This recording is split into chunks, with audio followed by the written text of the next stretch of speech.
everybody, and welcome back to The New Nasty Boys. I'm your co-host this morning, afternoon, evening, whenever you decide to watch or listen to this thing, Billy DeVore. And sitting next to me is my co-host, Chris Weir. What's up, Nasty Nation? Welcome back to the Fart Dunge. Good to have you back. It's got just that wonderful, beautiful whole stench that just lets me know I'm home, you know? Yeah. Home in the stewed. Been baking them all day for you, buddy. Thanks, pal. Just like Mom used to make. Yeah. Oh, my mom still makes them. You know, she's the one who taught me how to establish a fart corner. Oh, that's very nice. Yeah, passed down from her side of the family. Very thoughtful people when it comes to farts. Yeah, passed down from cheek to cheek. Yeah, it doesn't fall too far from the dingleberry, buddy. How was your week, man? It was good, dude. What did I do? I went to a couple Reds games, and then I went to the Hunter Greene start against the Pirates. Ooh. Yeah. And I was kind of close, and I was watching, and then all of a sudden, I was like, what is going on? Why is the medical staff coming out? I looked at Alicia, I was like, God, if it's his shoulder or elbow, not again. No. And then he pitches, he's like, no, I'm fine. And then I pull out my phone, and I got a couple texts like, did you see it? And I was like, see what? Then I go to Twitter, and I was like, oh, dude, he barfed hard. Yeah. Had too many glizzies. Too many glizzies. Yeah, I had a couple too many cheese conies, maybe one or too many Coca-Colas.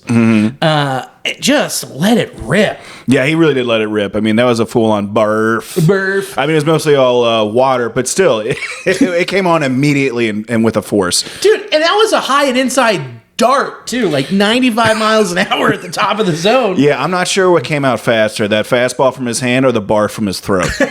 Yeah, we need to get the exit velo of that launch, dude. Yeah. Good God. Had some good torque on that. But yeah, that was pretty rough. Yeah, the spin rate of that stomach tsunami. Mm-hmm. God damn. It was wild. Like, I overhydrating, I've done that, but that's with, like, Miller High Life. Yeah, that's the excuse I've given before. That was kind of one of my thoughts, like, he's hungover. I've said that before, too. I don't know what's wrong, Mom and Dad. I guess I'm overhydrated. I'm overhydrated. That's why I'm getting sick at the dinner table right now. Yeah, there were too many electrolytes in that tequila I had last night. Yeah, I had too many lime wedges.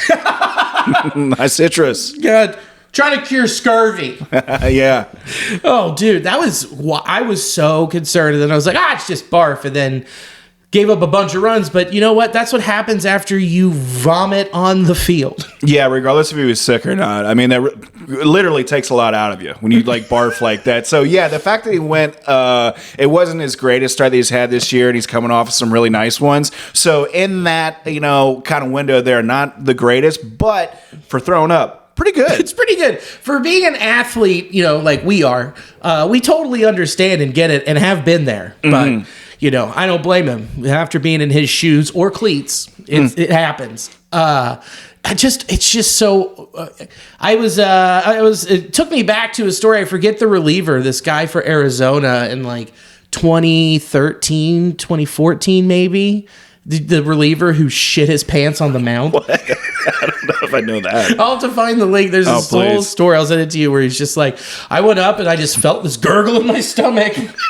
Was he wearing white pants? Like, was it noticeable? Yeah, he was wearing white pants. Full blow, but he didn't like show. He gave up a dinger. He was like, I felt the gurgle, and then I went to the windup, and I felt it. I felt myself open, and then I followed through, and I went, oh no. The bases weren't the only things that were cleared. The bowels got moved. And then he was like, oh, well, shit my pants. and then he was like, I need you guys to come out. Got the medical, everybody to come out. They're like, you okay? He's like, I shit my pants. They gauze up his butthole. I've seen this once before in the minors. I've seen this before in Chattanooga. Oh, wow. Those went... Chattanooga. Oh, we're on the lookouts for those stains. Hey! Oh, boy. That went low egg. Yeah, dude. Have you ever had... it reminds me of a time before. You ever heard someone like fart on the field, like for any sort of like sporting event, and it's just the funniest thing ever? I've never... No. What? I was in, was not whole. We were probably about 12 years old, and we had a pitcher. He was one of these guys that would grunt a lot when he threw, and would do it strategically, like he's going to throw like a really hard pitch, but it's just like his changeup. Yeah. And so he would do that a lot. He was kind of known for it. I'm on third base, he's pitching, and it's like a really close game. It might have been like a full count, and he goes to give it the old, I'm going to make a large grunt, and it's a changeup, and he goes, like full elephant farts. And then everyone starts laughing. It was so funny. He's beat red. Like, we're laughing. The opposing team's laughing. Yeah. It was great. It was so funny. Well, I mean, it truly was a changeup. It was. Yeah. He definitely read some signs there. Had to change his britches. Change his britches. I've had to... Okay, well, one time I had to change my britches when I was playing Not Whole. Yeah. So I think I was 7 years old. Mm-hmm. And I'm playing on the... Kerr-Home Cougars. The Fierce Cougars. Dude, Fierce Cougars. Cougars on and off the field. Hey. And so we're playing at the field at Short Park that does not exist anymore. And it was like so far away from the bathroom. And I like looked at my mom and I was like, I think I need to go to the bathroom. They're like, go take your AB. Because I was on deck. And I was like, I'll be all right. I get up, tap, tap, and 0-1 count, and I just swing, and I miss through it. And as soon as I pull back and go back around, I'm just pissing. I have just so much piss coming through the cup hole, spraying each way, and just collecting on the plate. They were just like, all right, can someone get another batter? And then there was the sad part was, my family and I walked because it was so close to my house, and it was like 0.4 miles away. Yeah. So I had to walk all the way home through the park and on the sidewalk in my piss-soaked white ball pants. Yeah, and go home and just slowly take them off and put them in the washer. Like, that's a really embarrassing jock hanging over the old the sink and the tub sink in the basement. Oh God, yeah. I mean, and the worst part was at that time our washer and dryer was on the second floor, so I'm just walking up the steps, holding them up, like don't get pee anywhere. So yeah, that's my embarrassing bodily fluid moment. Nice on the field. So we understand, just like Hunter Greene, we're athletes. Yeah, we're athletes, NBD, dude, NBD. We've all been there. Some of us, have just had those moments in Beer Olympics. Mm-hmm. Some of us had them on the field come out of our little baby wiener. Exactly. So you never had like a good rip or any on-field barfage? I mean, football doesn't count because it's football. I was going to say, I've barfed in football, and the first time that happened, I thought it was so cool because, all the big kids would do it, and all of a sudden, it was I barfed, in practice. I was like, oh, my God, I just barfed. It's the coolest. I'm one of the cool kids. Yeah. I did pass out before a football game because I got cortisone shots into my ankle. I passed out. This is when I first found out that me and needles don't get along. Yeah. They scale me. They scale me. We scale me. Yeah, but I had to get shots. I twisted my ankle the week prior in practice. This is districts, baby. Oh, this is important. Deal. It's a big deal. So, they were giving me cortisone shots, my ankle, and we're in the locker room before the game. It's me, the trainer, doctor dude, whatever, and I'm sitting down. The doctor is giving me the shot in my ankle, and I'm looking down. He's just grinding it in there. Oh. I'm like, oh, that's weird. And then they got that big flush feeling, and I told the trainer, Kelly, I was like, hey, Kelly, I think I'm going to pass out right now. And she looked at me and thought I was just kidding. I was like, yeah, I'm going to pass out. And then the next thing I know, I wake up, and the doctor was giving me a titty twister to wake me up. That's medical. That's how that's supposed to work. Yeah. So then I came to, and then went out there and won it for the boys. There you go. That's how you do it. Yeah, and I shit my pants later. On the bus ride home. Yeah, for the boys. For the boys. Always for the boys. Yeah. That's pretty great. I barfed because just fat running. Just lineman fat running, getting into shape, and just yeah. And that was pretty good. And then concussion vomit. That was pretty good too. So... yeah, all the good stuff, baby. All the good stuff. But yeah, weekend was good, and I drank a lot, and I didn't pull a Hunter Greene. Hell yeah, dude. Yeah. Went to a cabin in the middle of the woods in Logan, Ohio, in Hocking Hills. Stayed in a big, 6-bedroom house where they had a theater room. So I really connected with nature with an 80-inch TV in front of me. Yeah, I can see as soon as you got in that whole nice outdoor, nice, calm nature. What's the Wi-Fi? Yeah. Oh, they have an extender for the upstairs. Very cool. Who brought the extension cord? Oh, dude, I just as soon as I saw that theater room and the big TV, I grabbed the remote and I was like, I'm logging into Bally Sports. I'm logging into DirecTV. I'm logging into Apple TV, and I'm setting a schedule. So I gotcha. I did, and I just watched sports and I drank and then hung out with them, and it was a fantastic weekend. You're a real hero. I'm a trooper, And then Thursday went to the opera and missed the cops shooting a guy by about 2 minutes. So, oh yeah, we had one of those bang bang shoot 'em ups in Cincinnati. Yeah, this guy was in Westwood and slashed this lady's throat, then got in the car and decided I should go to OTR. Yeah, he was having a day. Yeah, he's like, you know what? I'll put someone in the ICU, then I'll go closer to the police. So went down, walking around with a Ruger in his hand, and I am just inside drinking rosé in a floral pattern polo, this is what the affluent do. And this guy's just out there just getting smoked. So it was wild, man. They delayed the opera. And you went through a lot. I did. I had to drink another glass of free rosé. Oh my goodness! So hard. Did they not have another intermission for you? Are you fine? No, they didn't. Oh my! They should have. Yeah, or they should have just at least had the decency to let me vape at my seat. Oh my goodness! You're living like a Gotham villain. People are perishing in the streets. Pearls are collapsing to the ground. You're just like, "Where's my mimosa? Give it to me! I'm Oswald Cobblepot."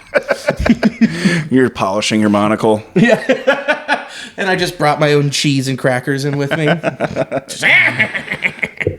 Oh, man. But yeah, that was absolutely wild. It was crazy. So the opera was great.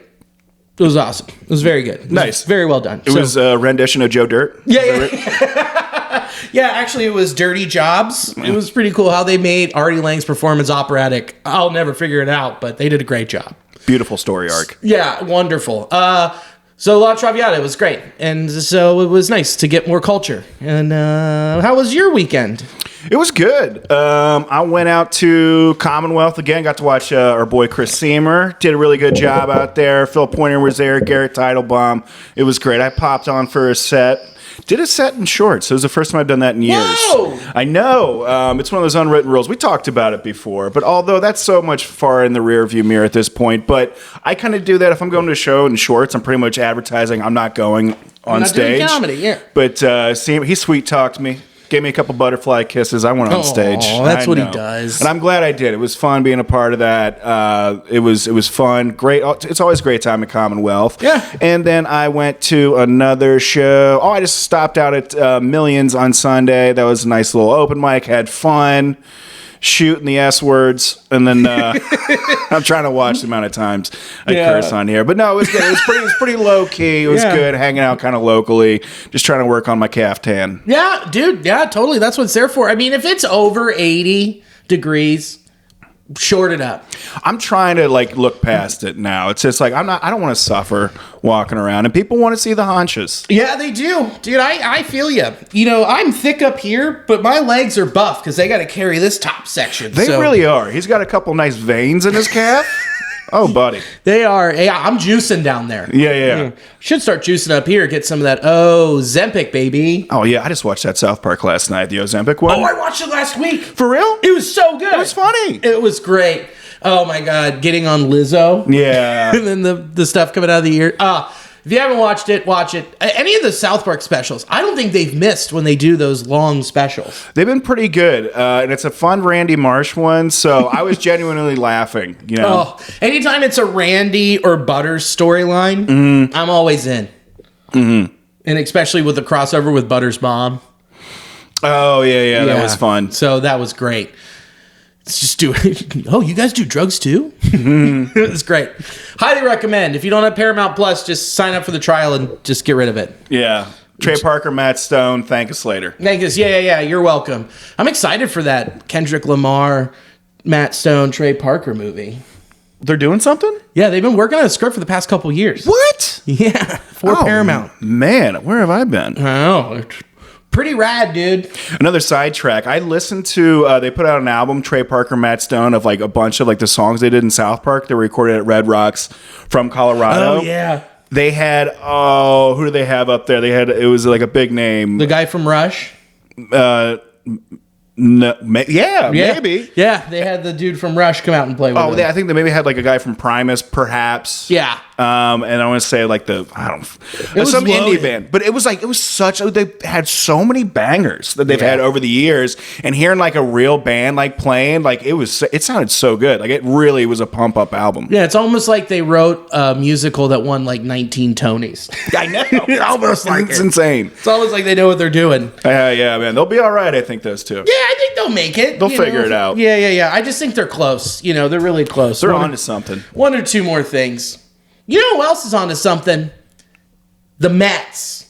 Okay, we've talked about this the past couple weeks. They did drop 2 out of 3 this weekend to the Houston Astros. So it seems like the Grimace magic is starting to disappear. And I think this is the perfect time for another mascot to swoop in and gain some of that magic and help push this team and propel them to the All-Star break. I think we might have been a little too ambitious with the Hawksworth blood drop. He's very busy. Full schedule. He's got to get those donations in. So, didn't hear back from Hawksworth, and I don't blame anyone for not donating to the GoFundMe. I really don't blame them at all. It was a wild one. In Nasty Nation, you might have done the right thing. But I think we have found the perfect mascot to go out and throw the first pitch and get these Redlegs on a roll. He's already been floating around the ballpark. You see him there at least once or twice a homestand, and he's a local icon. Who am I talking about?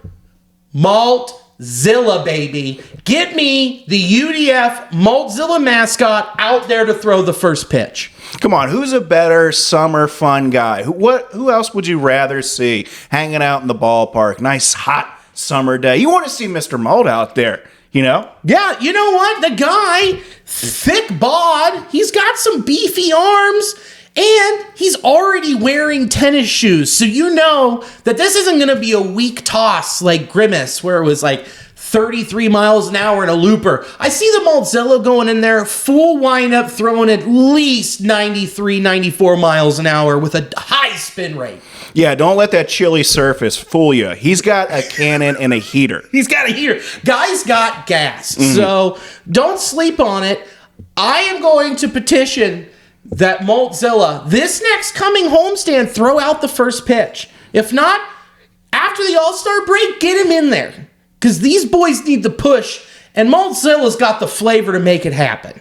That's correct. We need a little bit of that malt magic. Ooh, dude. Instead of going out there with a rosin bag, he goes out there with just a can of the malt powder. Yeah. Just tossing it up. He's got the sunscreen on the back because he's white, pink, and red. Mm-hmm. He's got to be protected. Just get it behind the head. Just rub it in. Lot of good stick on that fastball. Mm-hmm. They will have to check him. He's been known to use some of that sticky stuff. Yeah, he's been known to use malt tack a lot. Yeah. So I think, you know what? UDF, you've been tagged. Reds, you've been tagged. Ball is on your mound. Make the first pitch, and let's get these boys rolling. Let's do it. Hell yeah. That's what I'm talking about. Dude, Maltzilla is so cool. Just dead-eyed big smile. Like, huh? Permanent brain freeze. It's so great. It's amazing that they drew the tongue on the bottom of his mouth, because it should be on the top of his mouth, stopping that brain freeze. They did Photoshop out the drool that is going down, so that's nice. The drool going out, if there was drool going out the side of the mouth, that'd be the Breyers ice cream mascot. The official mascot, the official ice cream for old people. Got him. Yeah, I really roasted you, Breyers. Because UDF's the GOAT. So let's get that it rolling. I mean, dude, the Mets had fun over the weekend. Jose Iglesias had the OMG single that he performed after the show. They had a sign made, and after hitting a homer, they were Pete Alonso holding it. Like, dude, this is what this Reds team needs, is this kind of flair and excitement. Instead, homers happen, and they just go into the tunnel. Yeah, it's funny, but still, they do need to have something else. Keep them a little relaxed. Get them to have fun, because it's getting a little tense, I feel. Been a ton of injuries going around. And yeah, something a little fun. Keep your mind off of all that negative stuff. Let's have a ball. Let's have a ball and show that you're having a ball. Okay, come on. This is like last year when they went on that 14 game winning streak. They were clearly having fun. Absolutely. How can you not? You know? How can you not? How can you not? So, someone who has been having fun and had a good month, and we'll dig into it a little deeper later, but Ellie De La Cruz said no to the home run derby. He's out on it. He said, and I quote, "It's too many swings and I want to rest those days," end quote. He also talked with other Dominican Republic players, and they said how they were zapped after the derby, and Ellie said, not for him. Are you bummed or psyched? Neither. I'm not bummed because I think that's a smart move. You don't want to, like you said, feel zapped afterwards. And yeah, the fact that he's thinking about almost like a finite amount of swings that you have for the year, and you don't want to waste them on something. You're just taking like your swing out, and it's doing a lot of work to it and getting yourself off of a rhythm. You're overextending yourself. So yeah, I think a lot of guys come out from the home run derby having issues getting back into the regular season because they got their swing a little wonky. No, I think it's a good move. I'm not psyched that he's not doing it. I think it would have been really fun, but I think there would have been some repercussions after the break. Dude, you are so right, because it seems like, his swing, like we've always talked about, so long. And he's been more in control with it, like that double in St. Louis, the way that he pushed it to left field. Yeah. And you can see that he's tinkering with his swing and trying to make it tighter. So why go off and be like, I'm just going to do my home run swing and totally throw away all the work that he's been doing as a young ball player in his first full season in the bigs. Absolutely. I'm glad you brought up that swing, that at bat, because you could see Ellie trying to hit the ball opposite field and being able to have more of that plate coverage, because he's been getting beat away a lot with the off speed. It's been a lot of like knuckle curves, been a lot of change ups, and when he's been getting beat, he's been getting that swing long, bending a bit, but then he's like staying back more and shooting it down that way. And you can tell in that particular at bat, trying to put it down there, and he got a double, I think. Yeah. That is going to drive pitchers insane if they make a good pitch and he turns it into a double. Yeah. That's exactly what you're supposed to do. Mm-hmm. What was that Sunday against Lance Lynn, that first AB? Dude, that thing was almost gone. Mm-hmm. So he's starting to get locked in. We'll dig in a little deeper in the numbers, but I'm with you, dude. I'm really happy to see that he has the level-headedness to be like, nah, dude, I'm doing this for my team. Like, I'm going to stay locked in. And that's something he can do next season when he feels more comfortable. He's not going anywhere for a long time, so...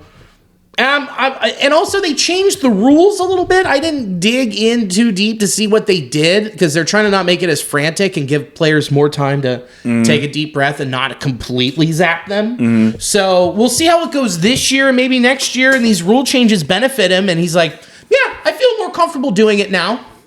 It's something that you might see. Are they still going to, speaking of rule changes, are they still going to have kids in the field fielding balls for professional players? Yeah.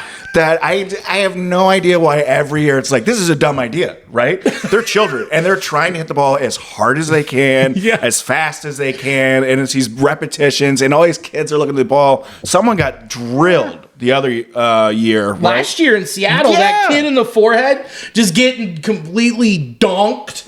And then just having that giant bruise. Yeah, so it was pretty awesome. Whatever they do to the format, please don't change that aspect. Every swing is potentially catastrophic, and that's what I love. I do too. Hey, man, I am all for it, okay? I love seeing kids get hurt where it's not life-damaging. Exactly. If MLB wants to compete with the NFL, they really need to bump up the CTE. Doesn't have to be with players. Could be with players' kids. No, and here's the thing. The NFL has mascots versus Pee-wee football team full tackle game at halftime. Baseball doesn't have that. And you're not just going to have, like, a pro coach go out there with, like, a full horseshoe a dip in and give them fungo ground balls at third. That would be awesome. That'd be great. You'd see some kids lose some teeth, but this is the closest we're going to get. So the parents sign off on it. The kids want to do it. Let it happen. Let it roll, baby. Let it roll, dude. Let's get some more stitches on the forehead where they need to get stitches. All for it. Great. Same. Yeah, that's great. Yeah, and let's dig into this month. Let's get into it. Let's do it. The Reds were 14 and 13 on the month. One game above 500. Okay, that's nice. What's not nice is they were 1 and 4 in rubber matches to decide series. Boo. That flip could have really helped now that they're 4.5 out at the time of recording in the wild card chase for that third spot. Look, it's July 1st. It's time to really start taking it seriously. Yeah, we can't keep slipping. We're about 11 games back from first, and that's still the goal, I think, in the Reds' minds, is to win the division. Oh, always win the division, for sure. And, like, if you let it get to 15, 16 games by the middle of July, you can fully punt on it, and all you can worry about is continue to take 2 out of 3. And the schedule for July is very promising for that, and we'll get to that. But what really is a bummer, on the year, 6 and 15 in one-run games. So they have a plus 15 run differential because when they blow out, they blow out. But when they lose, it's real close. Yeah, we've been seeing a pattern here where they've been winning the first game normally bigly, putting across a lot of runs. And then the next 2 games kind of have an anemic offense. But still, when you look at the run differential, normally for a series, the Reds tend to be on top in terms of runs, but they aren't winning all the games. They're just taking 1 of 3. Yeah, or they're scoring 8 runs in that first game or 9, and you know, I don't know if they run out of steam. I don't know what happens where they look completely lost the next day. But like Nick Krall said, you would like to see some more consistent offensive production. And there's holes in this lineup where you can fix and have people come back and really, you know, help. But in the meantime, let's take a look at this whole month. The starters for the month had a 3.3 WAR, an overall ERA of 3.74 with a .95 homers per 9 for the month. That is awesome. There was some really good starts, a lot of good combinations here in the back end of the bullpen. But when you look at those numbers and you think we just won only 1 game above 500 for that month. Yeah. And granted, coming off of May, you know, where it was just abysmal, they looked so much better. But you feel like you're wasting a lot of these starts. Yeah, you're burning them and throwing them away because you're not getting enough offensive production to put you over the hump. When you look also with the rest of these starts, you're like, man, there's only a couple duds in here from like a couple guys. And then you look at the instances on why they happen and you go, well, that a lot of it is, some of it's out of their control. Some of it's just like, hey, man, human. But overall, really good. I mean, Frankie Montes for the month, he gave up 10 runs in 5 starts. He hung crooked numbers in June 9th at home against the Cubs, and he only went 1 1/3. That was just one of those days where he went out and he's like, I didn't have it. And then turn it around in the next 3 starts. 5 innings pitched, 3 earned runs. 6 innings pitched, 2 earned runs. 6 innings pitched, 1 earned run. Just got better and better as the month went on. The strikeout numbers aren't up there. That's not exactly what we have expected from him this year. But what we have begun to expect is, hey, his last 2 starts for the month were both quality starts. Yeah, it seems like he's really riding the ship. You can see where his trajectory is going here. So I feel 1,000 times better this week than what I have a couple weeks ago with Frankie. So this is really good to see. Yeah, and like gearing up towards the end of the year where, again, did not pitch last year. I feel like we've just beat that dead horse. We've beat it so much it's come back to life, and then we beat it again. Yeah, and we will beat it again. We'll beat it to death again. But this is him relearning how to pitch a full year with being completely healthy and going down that stretch run. This is exactly what you want to see from him. Would you like to see more strikeouts? Sure, but are we nitpicking? 100%. Yeah. He's doing good. He's doing good. And moving along to Hunter Greene, like we have talked about before for the month, Hunter Greene had a 4.96 ERA for the month. That is not good, but then you look and it's like June 1st, we were there in Chicago. It was the downpour of rain. They probably shouldn't have played that game, but they did because it was on network TV. 5 earned runs, gave up a homer, 6 innings pitched.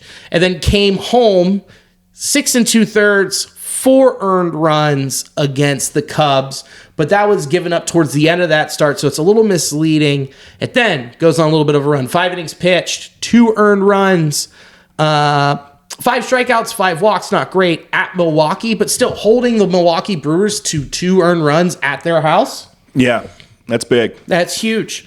Followed up with Pittsburgh, 6 1/3, no earned runs there. And then home, the barf game, 4 innings, 6 earned runs, 2 walks, 5 Ks. And then at St. Louis, 4 2/3, 1 earned run, 2 walks, 6 strikeouts. A lot of full counts in that game. Yeah, talking about, we'll go with the last start. If you want to look at him and Lance Lynn made it, it was a pitcher's duel, but Lance Lynn found himself ahead in counts way more often than what Hunter Greene did, although Hunter would get ahead a lot and then just fall off towards the end. He was making a lot of non-competitive pitches, which is like wasted pitches, and found himself getting, throwing 5, 6, 7 pitches to batters and not being able to go deep enough into games, which is where he's trying to get. Lance Lynn found himself throwing a bit more strikes, but just looking at those two different pitchers and how their pitch counts were related throughout the game, it was interesting to see. And it's like Lance Lynn comes at you with 2 different fastballs, and they're 93, 94, 95 max, but he just hits his spots and he knows himself, whereas Hunter Greene, again, we've seen him progress, but there have been those games where he kind of loses himself a little bit, gets behind. And again, better than it was with a couple hiccups. But quite literally. Quite literally. Yeah. One big one. One real big one. But overall, it's still the corner that we've wanted to see him turn throughout this year. And I think those blips are not as common as they were years past, where you had the one rough inning where he's out there and he threw 35, 40 pitches. Yeah, this is probably condensing down Hunter Greene right now. This is probably the most exciting month of baseball that we've seen him pitch in terms of the steps he has increasingly made. It was like, oh, look, he's added that pitch. He's controlling that pitch. Look at how great he is, like, fighting through this game here, going deeper into games. Like, it just seems like he's made incrementally so many just leveling up opportunities that he's come to and just done so well with. Yeah, growing into the full arsenal, dude, and it's starting to show. And there isn't, what's nice to look and see, there isn't like 3 1/3 in any of those. Yeah. And like you pointed out, there was a few of these games here. The one in Chicago, which just should not have been played. It was such a nasty, gross game. Yeah. And then the puke game, fighting through whatever it was. And with that, and also facing Milwaukee, he was going. It wasn't exactly a cakewalk for him, and he just showed, battling against himself was doing really well. Yeah. Absolutely, man. Yeah, and that's where you wanted to see. That's what you want to see, and you want to see him be. He wants the ball in those situations. He's getting them. Yeah, he's getting those spots where he's like, "Hey, I want the big boys," and it's like, "All right." And he steps up and shows it. And he got a little barky with Contreras. Oh yeah, that was awesome. We drilled him on accident. Contreras was like, "You little bitch," and he's like, "Hey, fuck you, man." Yeah. Eat shit. Yeah, sorry I hit your, arm protector. Yeah, I'm sorry I hit your Tampax pad. Yeah. You big baby. Idiot. Stupid. But that was good seeing that fire from him, too. Yeah. Oh, yeah, dude. Showing I'm a team guy. I'm a team feller. Andrew Abbott had a really good month, too. No crooked number over 3 for the entire month. And coming from your 3rd starter, pretty awesome, man. Real great. He never pitched less than 5 innings. The most he pitched was 6. What was odd, though, was his last start. 6 walks against the Cards. Yeah, and I think did 3 come in the first inning, something like that, which is very atypical for Abbott. So I'm going to say it's an anomaly. He's still pitched well relatively for keeping it in the game. But yeah, that seemed a bit bizarre. Yeah, I mean, if you look at the breakdown here, he threw 64 seamers because we all know that's where he lives. He lives high, low, or inside with that thing to set up the other 3 pitches that he has. He only got 2 whiffs on 60 of those. 10 of them were called strikes, and 11 of them were fouls. So a lot of stuff, a lot of those outside the zone trying to hit those spots, and he just fully didn't have it. But he still went 5 and only gave up 2 earned runs. That's great. His ability to change course and flip around a game plan is great. That flexibility for a third starter, really love it. Yeah, and a guy who's in his first full year, and you're seeing that growth going, hey man, I don't have my best stuff today, but I'm still going to fight through. Pretty big for a guy who is taking another turn around the corner that you wanted to see this year. Like all of these dudes starting off all these starters, you're like, man, they're really improving almost every start, or there is an issue and then they go back out their next start and they fix it. This isn't like, oh man, these guys are just so lost, or they've been really hurt and you're going to miss them the rest of the year. It's like almost all of these dudes, exception for one, which you know who we're going to get to. It's just good to see, and it reaffirms that these dudes are also going to be here for a minute, and you've got them locked in. Yeah, and in addition to how they're developing as players, you kind of see like how they're just understanding like themselves too, like not just who am I as a baseball player? Like I just love all these guys, But it does seem like they're figuring out who they are, and it's really nice to see that. It's great, and even Nick Lodolo. He popped a blister, and he'll be back on July 9th, full strength, ready to go. Which, again, people said, hey, that blister developed. Maybe you should have him skip his start. And then I think it was just Nick Lodolo saying, I'm going to pitch anyway. He did against Boston, had that rough zone that we talked about. But overall for the month, you take out that start, and in his other 4 starts, he gave up 6 earned runs over 12, 18, 25 innings. Yeah, man, he's just looking so nasty. It's just so gross. 27 strikeouts to 10 walks with a 237 average against him. Dude, this is your ace. He's come out and he's done it, and he's mostly stayed healthy. Yeah, when he's on that mound, he's the guy that you feel is going to dominate the opposing batters the most. He's going to give them the most trouble trying to connect. He has great swing and miss stuff, and it seems like another, pitcher for the Reds that keeps, stacking wins and experience on top of each other and making these incremental moves each start. Yeah, you look at the first 3 dudes we mentioned, and you go, I wouldn't. You look at Frankie, and then you look at Hunter, you look at Abbott, you look at Lodolo, and you're like, I don't want to see these dudes in the playoffs in a 7-gamer with those 3, and then have someone do another turn, dude. Yeah. No. Lodolo has great swing and miss stuff. Hunter's the type of guy, he got that dog in him. He woof, woof, woof. And he got that barf out of him. Yes, he does. It's a constant stream of stuff going in and out. You don't want any part of what's going on in that mound. But yeah, this is a nasty team to have to face for, a 5-game series or something like that. And I'm so stoked to keep seeing these pitchers develop. Dude, a 3-game wild card spot, and you go Frankie, or you could go Hunter, or you go Lodolo. I mean, any one of those 3 in a 3-game series, I'm taking the Reds every single time because of how good they've been starting out this year. Yeah, I'd say so too. Well, so don't waste it. We'll get to that in a second. Carson Spires, you say Spears? Dude, look. That one bad outing in Pittsburgh where he gave up 4 runs to or gave up 3 runs to start and then turned it around. That's really been the only time where you're like, man, this is pretty bad. Because he went to St. Louis, 6 innings pitched, 1 earned run, 1 walk, 4 Ks. Coming from a guy who made his first big league start this year, June 9th. Mm-hmm. He was really peppering the black some of his starts. And yeah, like you said, that his first start where he gave up 3 in the first inning, and then after he settled down, that an entirely different pitcher.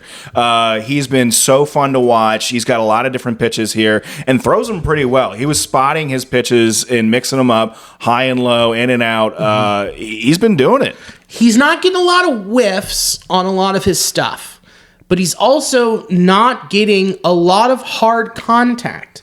He's just placing everything. He's so good at dotting with, 3 different fastballs. And that's what he's shown. And especially in this last start, when you're talking about peppering and staying on the corners, that's where he has to live because he doesn't have the actual stuff to blow past you.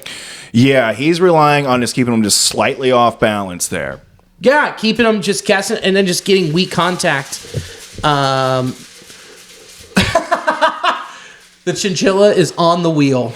Yeah, he's getting his work in. He's got a hammy he's dealing with here, too, so he's got to keep it loose, gang. Yeah, and us being his medical staff, we have told him, keep on that wheel, bud. You got to stay loose. Stay loose, pal. If you need a second opinion, maybe don't go to the Reds medical staff. Don't go to them. Hey, way to drop that one. Mm-hmm. But no, I think this is another guy, too, that you look and you're like, man, this is the depth that we were hoping this team would have. And they have had it. And even with Ashcraft not being as good or as close to as good as he was last year and Brandon Williamson hurt, you're like, cool, Carson, come on up, bud. And he has filled the void perfectly. Yeah, so cool for him. I wish we could celebrate these victories more with the pitchers, but we just haven't been able to do it that much because the offense just hasn't been there. But, let it be known that, the pitching staff, starters right now, are really doing a great job. Yeah, in the month of June, they killed it. Graham Ashcraft did not. Graham Ashcraft, again, was when he started the month in Colorado, got completely shelled. The Reds did the right thing and sent him to AAA. Lodolo went out with the blister, and they said, well, I guess we're calling up Ashcraft. Because Connor Phillips has been a complete shell of who he was. He's got a 10 ERA in Louisville and just got sent to Arizona. At home against Pittsburgh, 5 1/3, 6 earned runs, 2 home runs, 1 walk, 3 strikeouts. Just absolutely no control with the cutter and the sinker to set up a flat slider. I don't know quite exactly what it is. I'm sure if we were looking at his delivery and just kind of laying over his pitches, you would see something that's popping up because it seems like there's a lack of consistency with what he's doing. He's not finding the zone. It just seems like he's not having a feel for his pitches. He's doing something that's leading to him having no clue where the ball is just going to end up. And this is what happens. Yeah, when you're like, man, I don't know where my cutter's going to go. It's like, but you kind of need it'd be helpful to know, because if you're going to throw a cutter that's going to cut at like 95, you kind of need to know where it's going to head so that you can set up the rest of your other stuff, and it's just not there for him, dude. I think it might be time to strip down some of those pitches and just go back to being a cutter and slider guy, and you're coming out of the pen. Yeah, for now. If you want to get some work in, I think that's the best way to do it until he figures out what exactly is that he's doing differently than what he was last year. Yep. Because these results, speak for themselves. You might need to send him to Arizona with Connor Phillips and put him in the lab, dude. Yeah, figure out what's going on, dudes. Get it going, because it'd be nice to have him right. Mm-hmm. But it's not a necessity, thank God, because Carson, I say Spires, you say Spears, has been doing such a good job. But you do need that depth still because, anything can happen. Yeah, it's a long season. Long season. The bullpen, holy crap, this is incredible. They were 3rd in overall WAR in the month of June. I keep hitting the mic. That's awesome, dude. 3rd overall WAR in the month of June out of all Major League Baseball, according to Fangraphs. Guys, that's really good. Those are huge improvements where we're at last year. This is amazing. I love to see it. It's the confidence in his bullpen just keeps growing. 9.42 Ks per 9, 2.69 walks per 9, with a, where did it go? 0.77 homers per 9.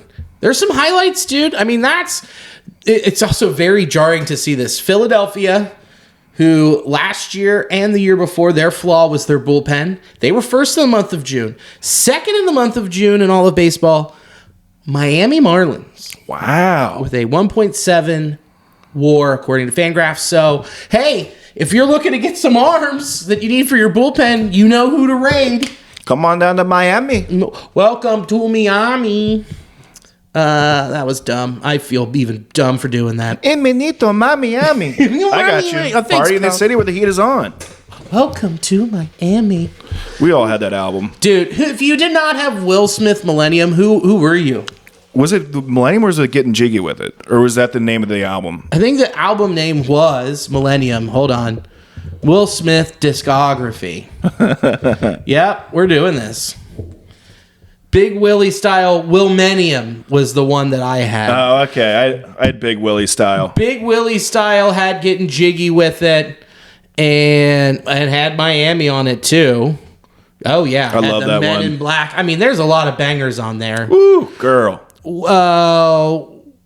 Wilmenium had Freaking It, Will 2K, Da Butta. I mean, Wild Wild West. Man, absolute bangers. Will Smith. He's another guy. He's doing well. He's doing real well. I think he's going to figure it out. Yeah, you know, one of these days he'll really turn a corner and he'll just be a household name. Mm-hmm. So, back to this bullpen. Sam Moll completely lights out, 1 earned run and 1 1/3 innings pitched for the month. I mean, this is a guy that we went and got at the deadline, and we're like, man, this guy's pretty good. And guess what? He continued to be pretty good. Fernando Cruz continues to just mow people down with an 11.17 Ks per 9 with 5 holds on the month. Brent Suter had 2 bad outings, giving up 2 earned runs in 2 1/3 inning against Boston, 2 earned runs against St. Louis in a game that was already well out of reach. Aside from that, O's for the rest of the month of June. So, another great signing, and great to see he's working out. A lot of stink this month on Alexis Diaz, huh? Mm-hmm. A lot of people saying, oh no, we have an Alexis Diaz problem. Oh no. Fools. Wow. It's called living on the razor's edge. Don't doubt the Matador. Don't. You're just going to make him angry. Mm-hmm. And when you make him angry and you wave that red flag, he spears you. You get the horns. Oh, wait. No, the Matador's the guy who fights the bulls, right? Yeah, so he starts stabbing bulls, which is way crazier. It's way crazier. Oh yeah, well you hit him with the darts, the darts, and then knocks him out or whatever. So we don't have a clear metaphor, which is the scariest thing I can conceive of. As you can tell, we are Matador experts. We got a half bull, half Matador man running around, closing out games. A bullador, if you will. A bullador. And he comes out of that gate running, and he almost tossed Buck Farmer last time he came out of there. But dude, okay, Alexis, he only gave up 2 earned runs in 9 innings pitched. He also had 9 Ks per 9, but again 5 walks per 9, which again that's something that is always scary. Mm-hmm. We weren't concerned. We were just like, it's not looking great. But again, he had 6 saves on the month. Yeah, it's just something to keep an eye on, of just getting him right. I think a lot of it has to do with him getting his reps in properly, being in the correct situations, and just, staying in that mental zone of just knowing who he is and, how to throw his game. Yeah, and on Sunday, he held it down. Yeah. Wasn't a save situation, but again, that's something we've talked about where it's like when he's in a non-save situation is when he's not in the right headspace, and he just starts walking folks. He didn't do that in St. Louis. Which is great. Sometimes you just got to get your work in. Just got to get that work in. So those are some of the highlights. Last week we saw Josiver Zulieta, the Cuban guy who came up and went back down. No, he's from Pittsburgh. Oh, yeah, sorry. That's a very Polish name. Exactly. Yeah, I forgot. Jeez, you're so right. He loves That's what I'm here for, buddy. Yeah, thanks, pal. Loves pierogies. Big pierogi guy. He came up in 3 innings pitched, and he had 2 walks, but he also had 4 Ks, and the big thing was 0 earned runs. So give him his flowers where it needs to be. And knowing, again, you have all of this depth in AAA still, bullpen-wise, so that you can pick from if something catastrophic happens. So, again, another strength of this team. We talked about it. We were a little concerned about Lucas Sims. And there still is that concern about him coming into high leverage situations. He blew it against the Cubs to start the month. In the middle of the month, he blew it against Milwaukee, but he stabilized towards the end of the month. Held it together when the bases were juiced against Boston. Mm-hmm. Shut it down. We were very worried. He didn't have a good outing in St. Louis, but that's when the game was already out of reach for the Cardinals at that point. So right now at the moment, as he's gotten better and in more of those high leverage situations, as the month has gone on, I have some faith. But it's not that much faith. Yeah, we've seen he has good stuff. It just seems to be in those high leverage situations, and I think you pointed out his bugaboo is the 8th with that graph. So there is something to that, at least for this year. So maybe throw him in the situations where he's coming in the 6th, or he's coming in a situation where it's not high leverage. So he figures out, how to tinker with what is the little nuances going on in between those innings to get the results we need. And to get out of those jams, where maybe he doesn't want to start with a clean slate. Yeah, he just is like, I need some traffic. I gotta have this for me. And instead, he's working himself up, getting into that situation, and he's like, okay, now I got to get out of it. And it's already too late because you've put too many on and you've thrown too many pitches where you're not coming in fresh. Similar with like Martinez needing an opener, or seemingly that works well for him. Yeah, 100%. Just figuring out like guys, just how, what their preferences. You just got to figure out where your guys' preferences are. Listen to their body. Listen to their body. Listen to what they say. Communication's the key to having a real good bullpen. Real tight and loose, Back end. The delicate balance. Yeah. Oh, man, I didn't know we could ever make bullpen talk that horny, but, It's always been that horny. And also good advice, Yeah. Communication's key. I mean, we're both married for a reason. Mm-hmm. What'd you say? Huh? What? Huh? The biggest flaw in this bullpen has been Justin Wilson. He blew a save. He's tied with Nick Martinez for the most runs given up for the month, which was 5. And the thing we look at it with Justin Wilson was it was a blown save. That sucked against Boston. That really, really, that could have been one of the turning points where we look at it. It's another win wow. Huh. Fuck me. I got you. That'll be one of the losses that goes under the microscope later when we're analyzing stuff with hindsight. Yes, and it would have been one of the rubber matches. Yes. And that's like one where you're like, that little flip, that's another dub that puts you even closer in what is going to be a hot race going down the stretch for that third wild card spot. And but that's the thing about Justin Wilson. I'm not surprised. We said throw this guy until his arm falls off and you DFA him and you pull somebody else up. Mm-hmm. So I'm not worried about him because you just want him to keep going and then you go, phantom IL stint, arm strain, arm exhaustion, he's tired. Yeah, he's not part of the equation exactly, like moving forward. Or I'm not trying to say that, but like, you know what? I'm going to bail on that thought. You're going to just get out of it? No. I'm just saying, like, when we're analyzing all this stuff, he's not part of the problem because I don't see him being like a main cog in this machine. No, he's towards the bottom where it's like we've already used Sam Moll a couple days in a row. We need a lefty in this situation. Let's throw him out there. I get it, but to start the month, he was the high leverage dude. Mm-hmm. Came in and he bailed out Lucas Sims, in a save. And like, you thought you could trust him. And then he just lost control. Mm-hmm. So that's where the shift happened. And that was something we kind of anticipated. So you reorder, you see where you're at, you go, all right, well, Justin Wilson's a break glass in case of emergency guy now. Yeah. And there's nothing wrong with that. And especially when you've got Emilio Pagan who can come back soon, or you have all these other options that you can rotate in and out. It just sucks that he has no options and that he's on a major league deal. And you don't have that much flexibility, especially with Buck Farmer, too, not having any options. Precisely. I agree with everything you said. I don't have much more to add to that. No, okay. I'm sorry. I'm just railroading here. No.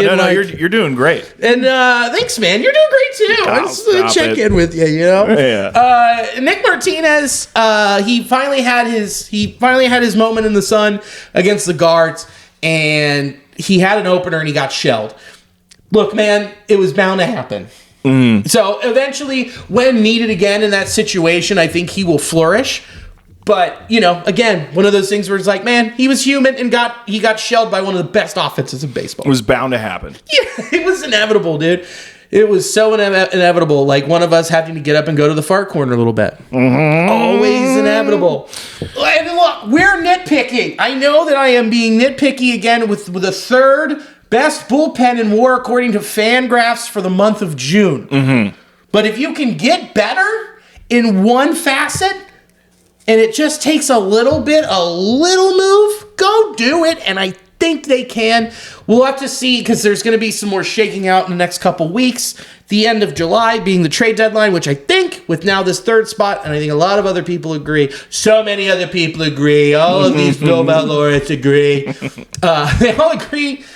It's time to push the trade deadline back because you've got too many people fighting in it.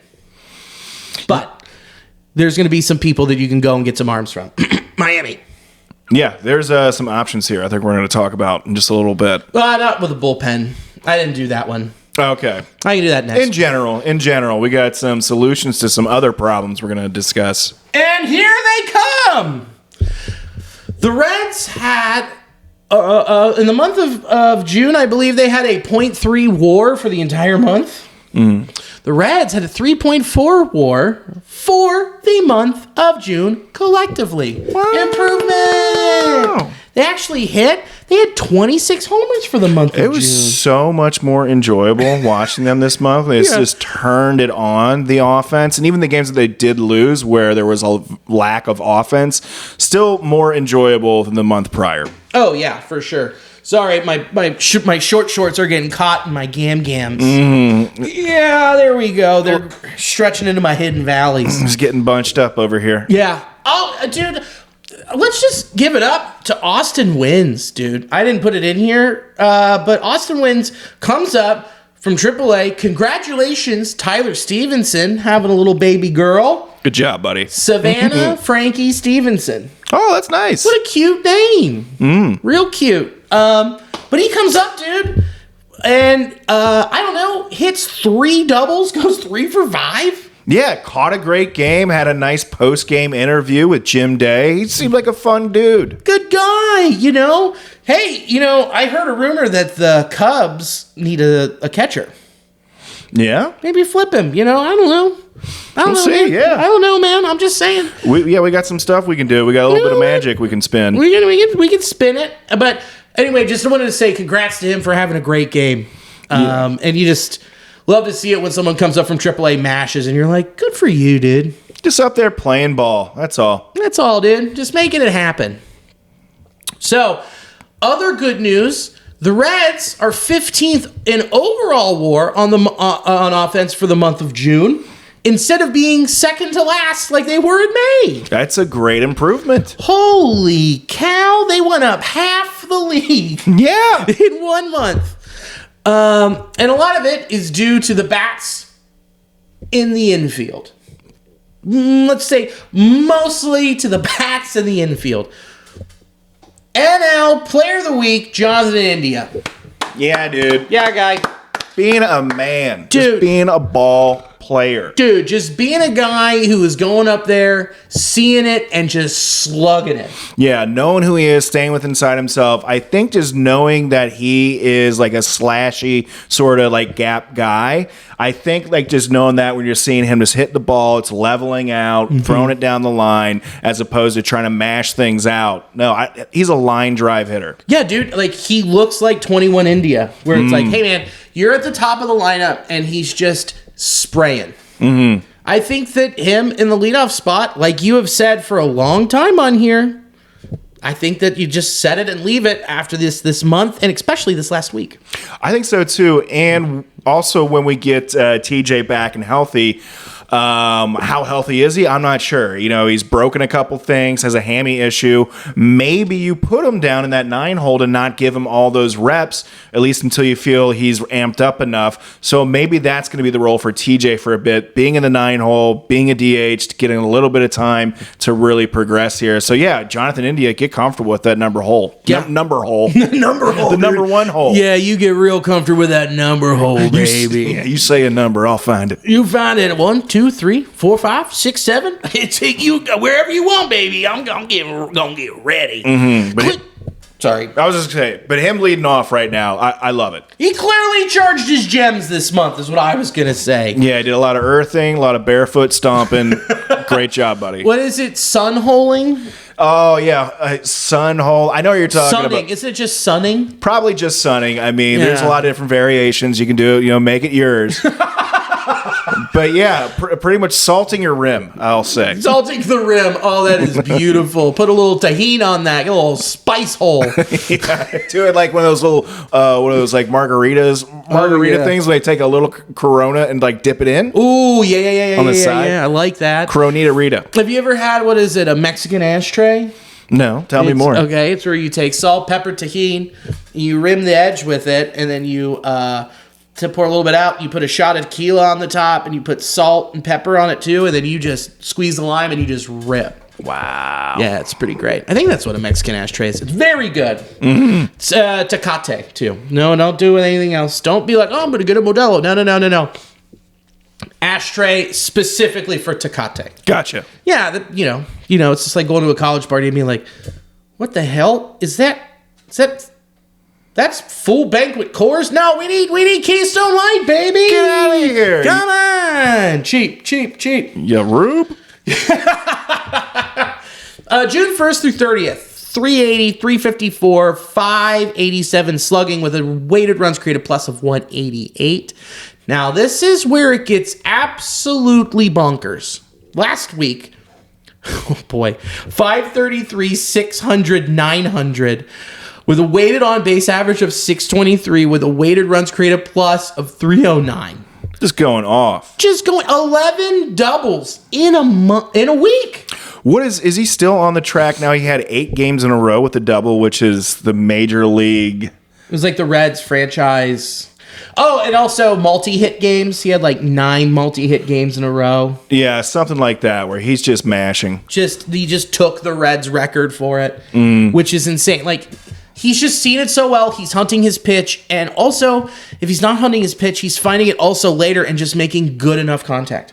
Yeah, these aren't cheapies. It's not like he's having stuff drop. He is taking balls and hitting them hard to both corners, left, right field.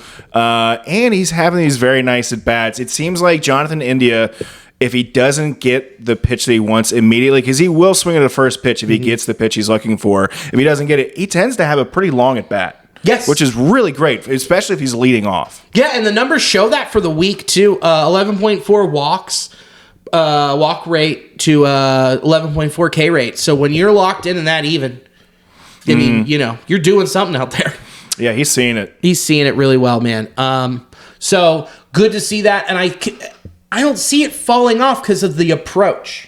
He might have to make an adjustment. Someone's going to start throwing some junk inside on him. He's not going to get anything over the top of the plate or anything. Maybe someone will make a mistake, but if he keeps hitting like this, this is vintage India, and this is the guy that you needed to come back. Yeah, this is a guy that you really love seeing, and I think just having him go through this stretch where he realized, like, oh, I am this guy. I can do this, because he's had, that injury year, and then last year, 2023, where it was just kind of a down year for him. Yeah. I think he needed something like this to show him, it's like, no, it's not just a fluke. I've always been a great ball player, and now it's just his work is paying off for him, and hopefully I can see this being more of good things to come with Jonathan India. It's the first year since 2021 he has been fully healthy. So good on you, dude. Congrats. You really did it, and we'll take all the credit for you. You listen, and we've really pushed you to this next level, and we never wanted to trade you. Not at all. Not at all, brother. Glad to see you.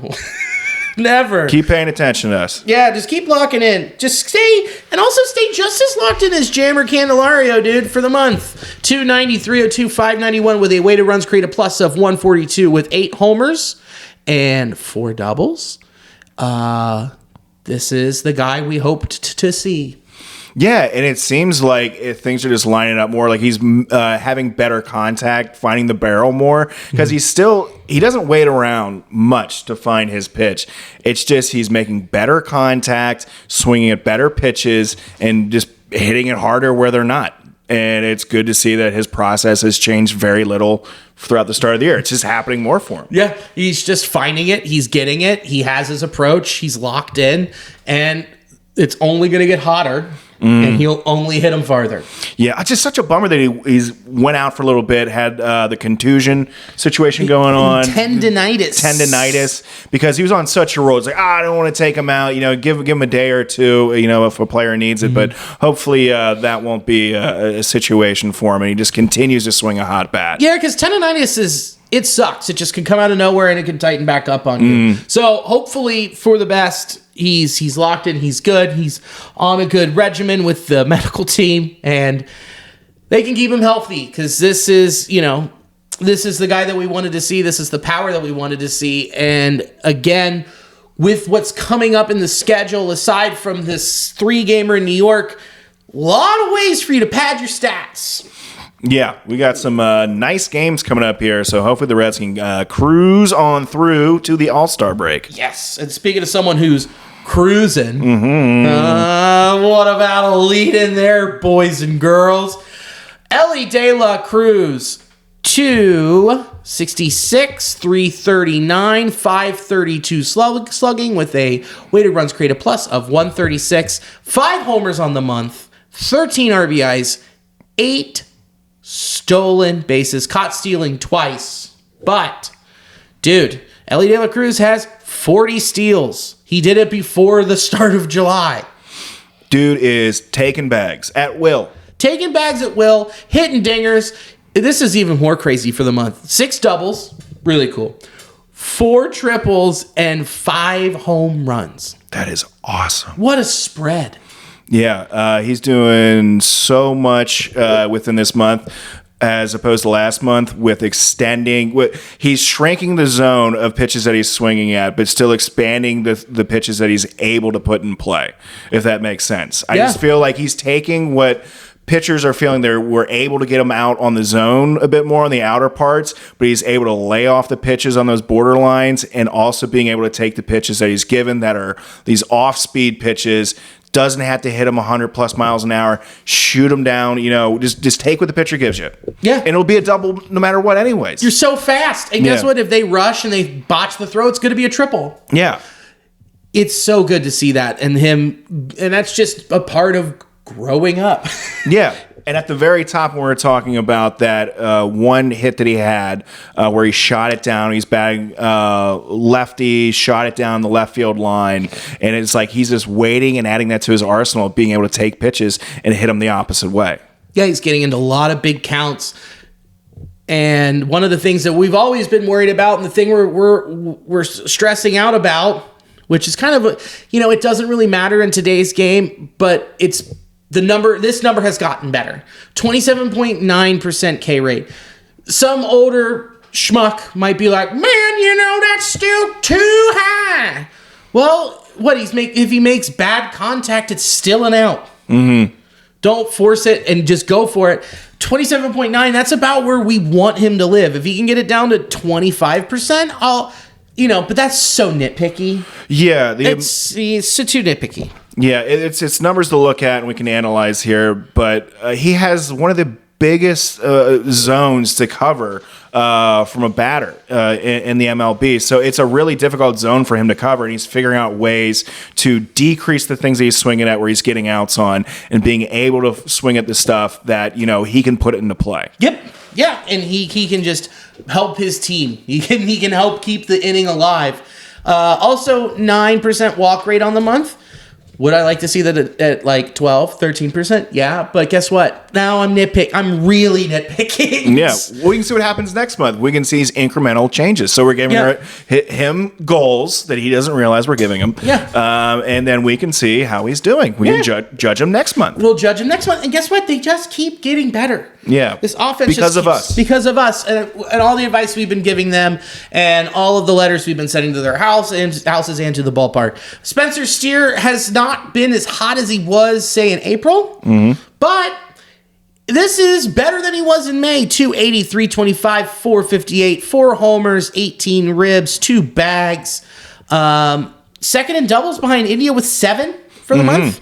So you can see him starting to get back to form. And basically the only outfielder that has been producing that isn't TJ Friel is Spencer Steer. 100%. Which, again, you've got him rotating between left and first and third and having him play out second base, like having him play literally everywhere. So I can't lump him in with this terrible offensive production that's been coming from the outfield because that's unfair to him. Yeah, it is. He's pulling so much weight. He's like a platoon guy going all around the field, and he's still being more productive at the time that he's, putting into the outfield than guys that should be there every day. It's upsetting. Now the lowlights. It's what he just talked about. How upsetting it is with this offense in the outfield, except for TJ Friel. TJ played 18 months in June, found himself back on the IL with the hammy. With that in mind, he was still far and away the most productive of the bunch. 239, 338, 433 with a weighted run created plus of 117 with 4 home runs, 12 runs scored, and 13 RBIs with 4 stolen bases in 77 plate appearances. Walk rate 7.8%, K rate 14.3%. So BABIP 231. So he's not getting lucky, and stuff just isn't landing because he also he's hurt now. So yeah, and not to mention, we're looking at his offense here, but think about the times that we've seen just in the past week where a play in the outfield has been botched, where TJ would have been the guy to make that play. Just to think about the other small things, especially when talking about one-run games, how many plays at the plate we've had in June. Yeah, with, again, that throw last week by Stuart Fairchild, forgetting how many outs there were in left field. A couple of times in St. Louis, seeing, especially on Friday, where it was a 1-0 game that was won, and Stuart Fairchild wasn't running in fast enough to call off Ellie De La Cruz to catch that ball in center and have a more clean and accurate throw than the shortstop. He could have had that ball gotten the out and would have been running in to throw a missile into home, where the guy in third probably wouldn't have ran. No. But because he was just waiting for Ellie to get it was such a bonehead play on top of other bonehead plays that we've seen him make, where you just scratch your head thinking, like, you could really go for TJ Friel in those situations, is what I'm trying to say. Yeah, you absolutely can. A guy who is above average, close to elite at his position in center field. And again, like we said, Stewart with left and then Stewart doing that in center. You go to Jake Fraley, who has the second most attempted bases advanced from 2021 to 2024 on Jake Fraley. So he's giving up extra bases when he's out in right field. He has 1 home run on the year. He's got a weighted runs created plus of plus 79, below average.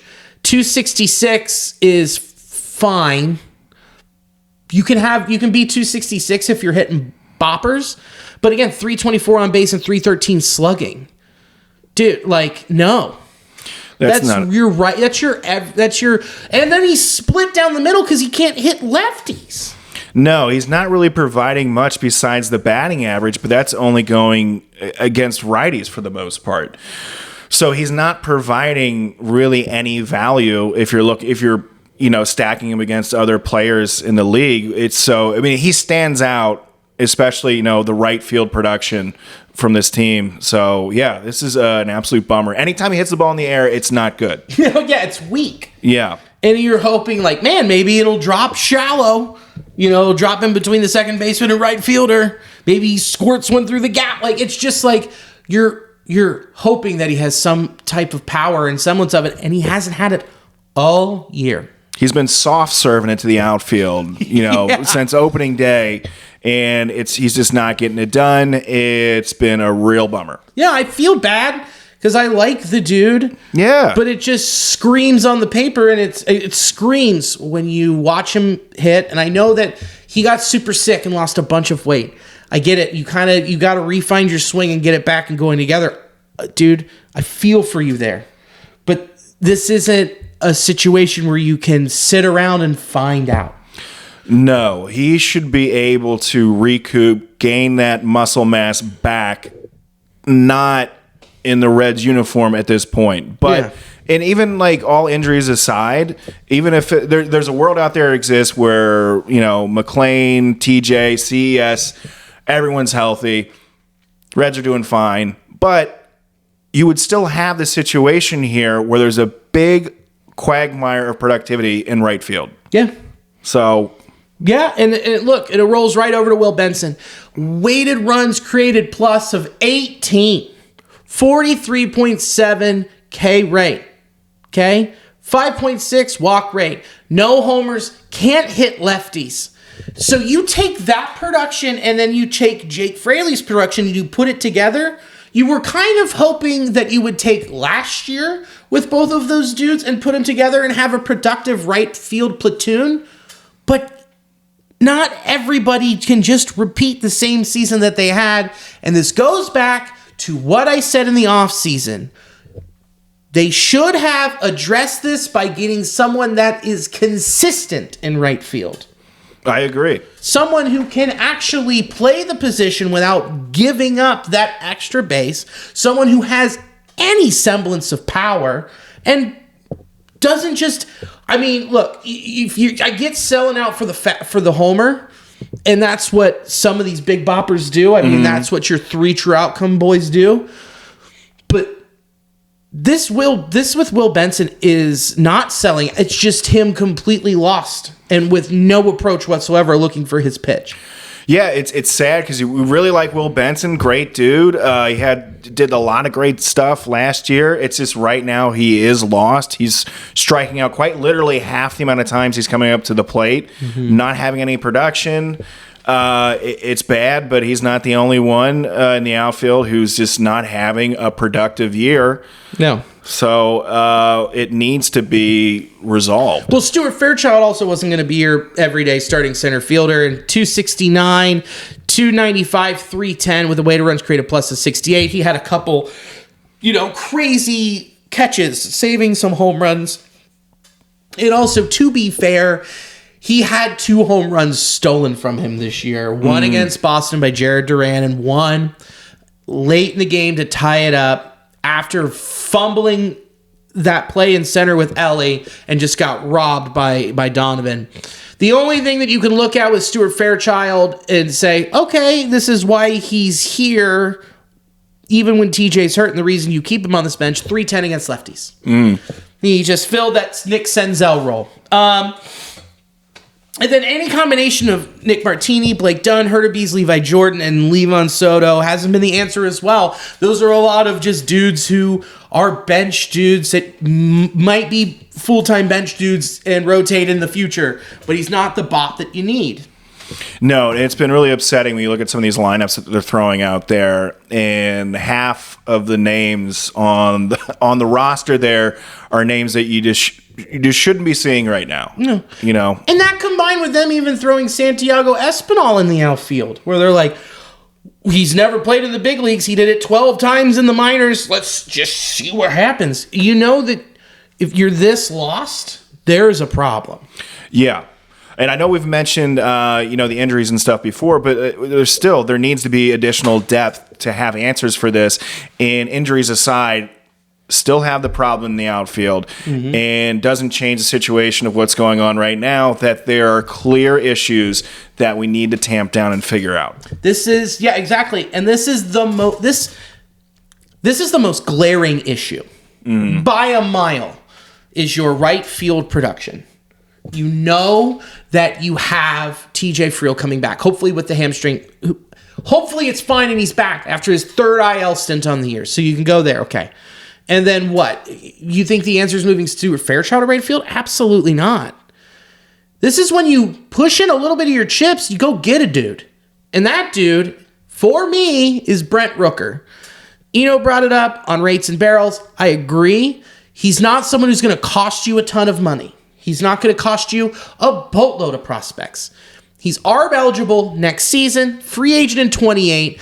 And this is a guy who is playing in an awful home run ballpark. And if you look at the numbers in 2023, 30 home runs, 69 RBIs. Look, the K rate 32.7. That's fine because you're getting production. Yeah, compare those numbers against Will Benson or Jake Fraley. Already, that's a lot of improvement. And just the amount of homers that he has so far for this year. What does he have, 15? Yeah, he's got 15 in 71 games. Combine, add Fairchild, Will Benson, and Fraley together. They don't have 15 together. No, God, no. No. So, yeah, that's a great suggestion there for someone that would add immediate value to the team in the outfield. Yeah, and guess what, dude? If you're like, you come back going into next season, you're like, man, we'll move India to right, have him play outfield, and, you know, you move on and you include Will Benson in one of these deals, or you send him back to AAA and you include Jake Fraley to clear the room, and with one of these deals, you can do that. And then you go into the offseason and, you know, it didn't really work out. Then, guess what? You can also trade him while he's in arbitration for 3 seasons. He's still another piece where you're looking right down the barrel of the gun for this season and then moving forward the next couple seasons. Yeah, and I know we're not in charge of the coin purse here, Billy, but what would you say this would cost the Reds to get Brent Rooker from the A's? You're probably going to have to give up a pitching prospect, which you've already done last year, where you flipped Joe Doyle over for Sam Moll. So you're probably going to have to give up someone like a Chase Petty. Fine. You don't need him right now. Very true. He's 2 years away. And what we've talked about, the window is open now. Yeah. So I think I'd be totally fine with something like that. And it doesn't change that you can't, go out and buy or trade somebody else if you feel that, we do need to have a young pitching prospect, So I'm also going to throw in there, I'll build the trade right now. Here's what you're going to have to do. You're looking at your Reds' top 30 prospects. You're going to throw Chase Petty in there, who's your 5th best prospect. And then you're also probably going to throw in someone who has played a little bit in the majors and floats between the majors and AAA. So I throw in Blake Dunn as well. And I'll go a little bit down the list, and you will also be getting you're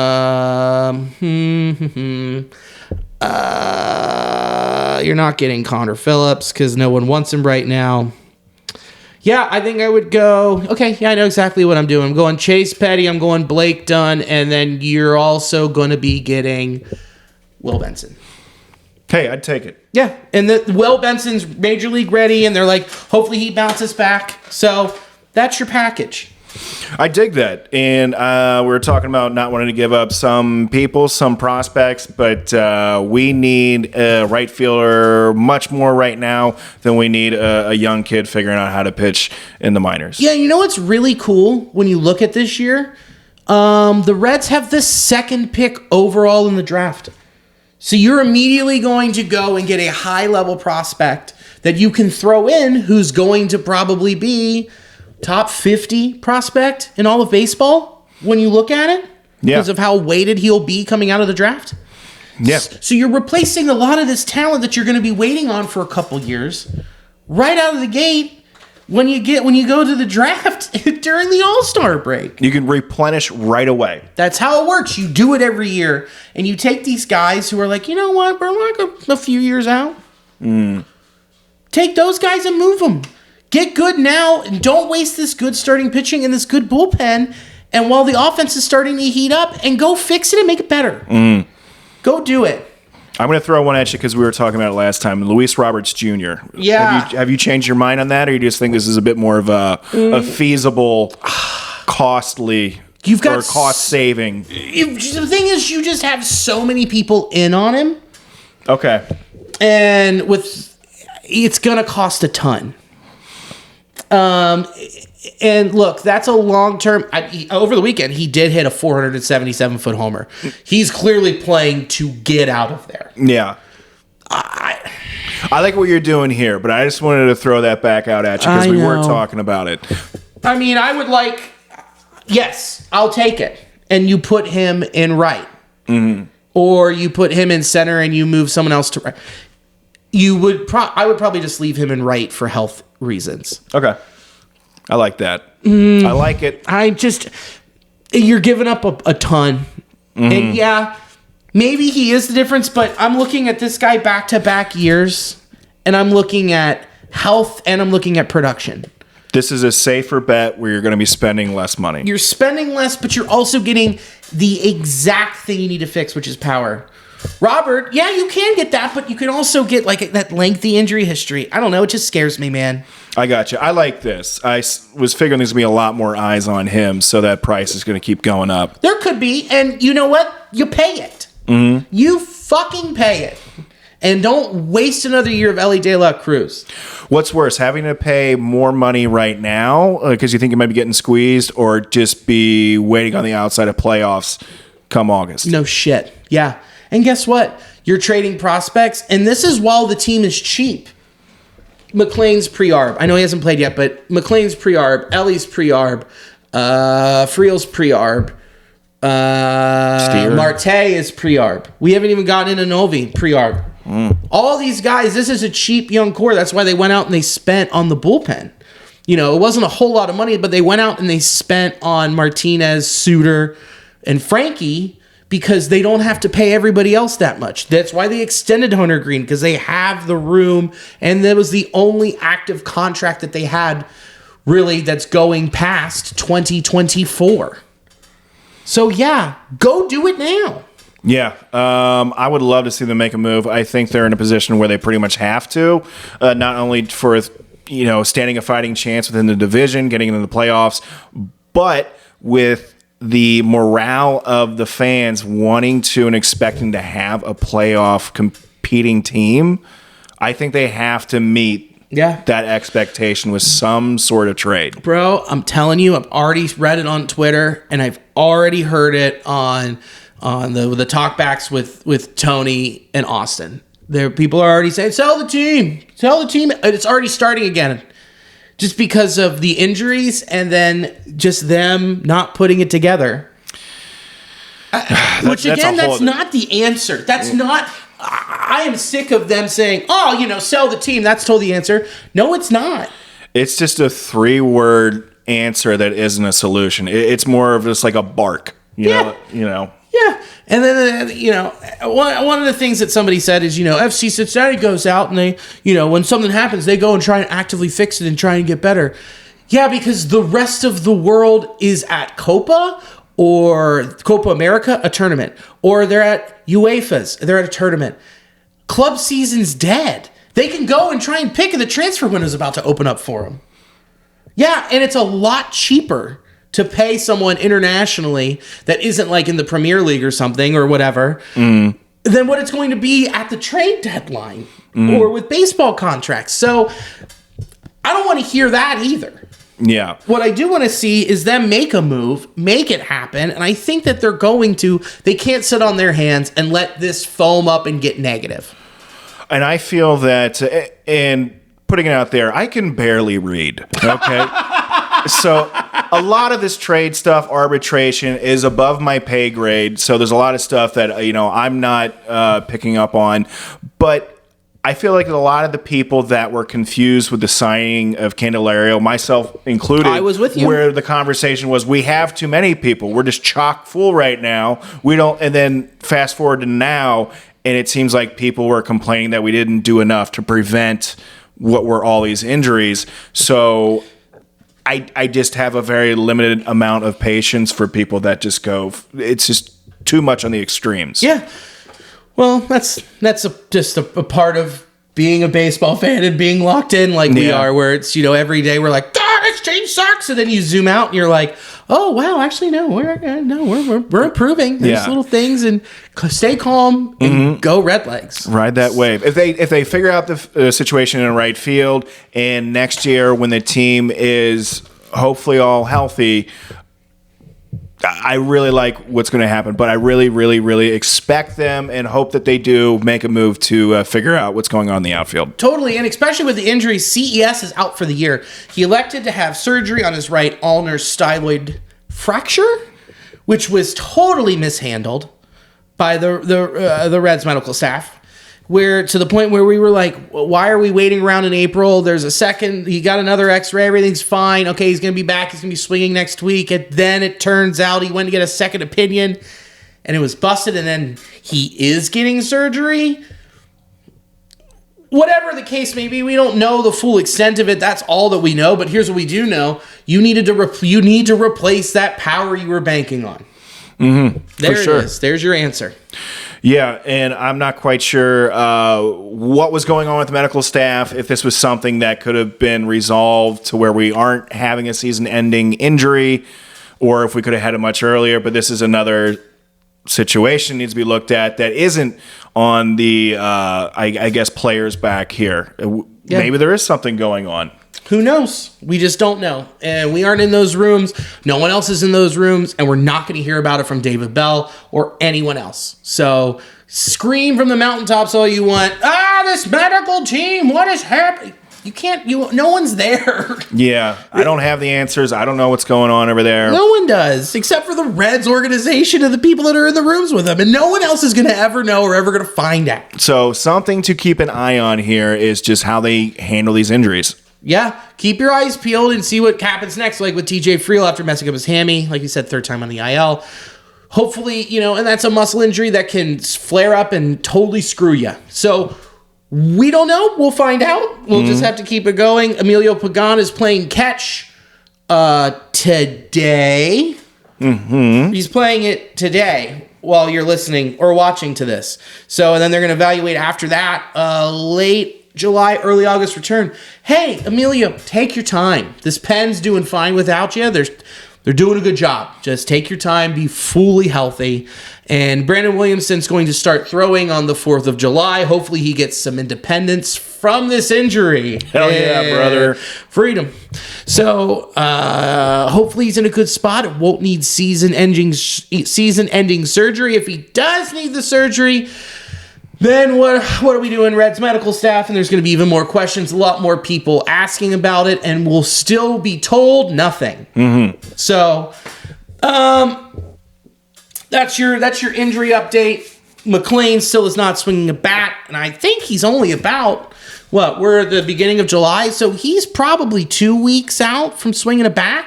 So, wow, right around the All-Star break, he should be picking up that bat and swinging it around. It'll be exciting. It's thrilling. I wonder what he's doing to stay busy. He seems like a guy that has to move around a lot and do things. He seems a very fidgety fellow. Yeah. He's probably going double fidget spinner on the couch.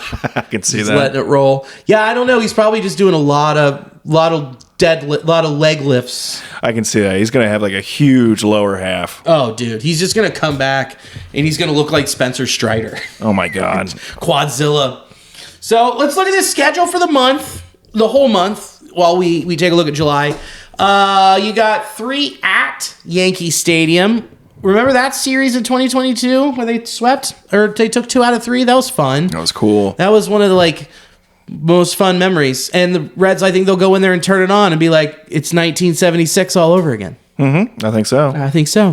Then they come home and they got a 3 spot against the Tigers, 4 at home against the Rockies, who just walked it off against the Brewers. So Nice. how about that? Good for them. And then 3 at home against the Fish. And then the 15th is the Home Run Derby. The 16th is the All-Star Game.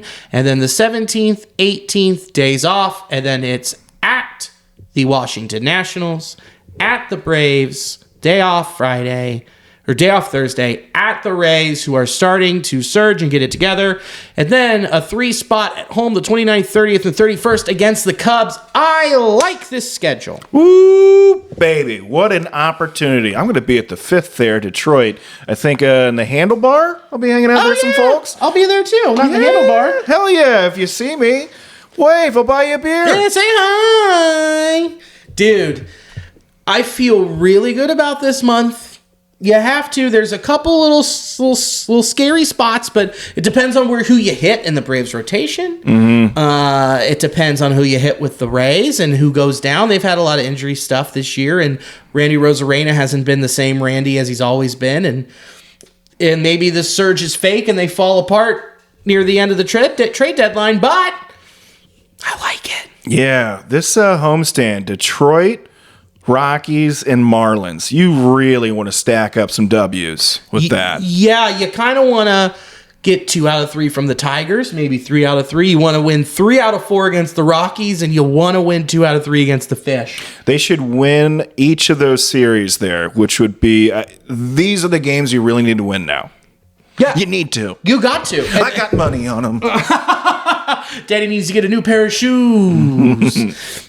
and then go into the All-Star break. So, I mean, dude, this is a big run because the trade deadline is July 31st at 5 p.m. Eastern. So, you are going to show who your colors are and where you're going to be in that chase for the 3rd wild card spot, 2nd wild card spot, 1st wild card spot. Who knows? Or for the division. Who knows, dude? Tomorrow/today, you've got Ashcraft against Gill. Gill's been just sharp as the season started. We've already discussed Graham Ashcraft and going up against Aaron Judge, Juan Soto, Gleyber Torres is turning it on, Volpe, DJ LeMahieu. Boy. I'm excited as to watch when they get to play like the Yankees and stuff like that. And when they play the bigger boys, I do feel like they rise up to the occasion. And it's just fun to see them on a bigger stage. I agree. I'm with you. But scary. It's scary. And then Andrew Abbott versus Carlos Rodon. And then, a matchup of ground ball and weak contact. Frankie Montas versus Marcus Stroman. That'll be a nice one. That'll be a fast game. Yeah. But again, it's Frankie going back to Yankee Stadium. He's going to get booed. Yeah. Heavy. Hopefully he has a good game. I hope so. Finds that dog in him. So then it's home against the Tigers. Green, I say Spires, you say Spears. And then I think Ashcraft. July 9th can't come soon enough. So I do like who's going up against the Tigres. So take 2 out of 3 against them, and then we'll get back here on Monday, and hopefully they beat the dick out of the Rockies. Yeah, that sounds good. Round 3rd and head for home. What do you got, pal? I'm going to be at Go Bananas the 18th through the 21st, headlining there. It's going to be a great time. Please come on out. Bring a friend. Really looking forward to it. Please show some support to me. Show some love. I'll be there too. Yeah, it'll be great. Come out for that. Make reservations on the website. Billy, what do you got? Nothing. Tight. I have your weekend, which is fun. Actually, you know what? That isn't 100% true. I have something very off in the distance. Okay. August 21st is the tentative launch of my special and next album. Nice. Cool. So there's that. Do I have a name for it yet? No, but does not matter. So, and then September 16th, I believe. I'll need to double check that for the next episode. High Grain Brewing Brentwood. The 3rd Thursday of every month. That show is back. Nice. So, cool. be on the lookout for that. all fall, winter, spring, summer, doesn't matter. We're doing it indoors now. So come check that show out. It's going to be great.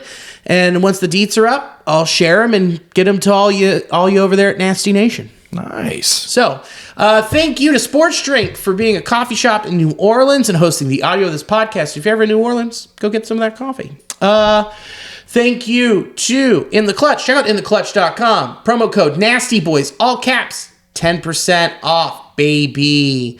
And thanks for having me in the fart dunge. Hey, my pleasure, man. This is great. Just so comfortable and aromatic. Good to be home. And thank you for watching and or listening. And as always, go Redlegs! Go Redlegs!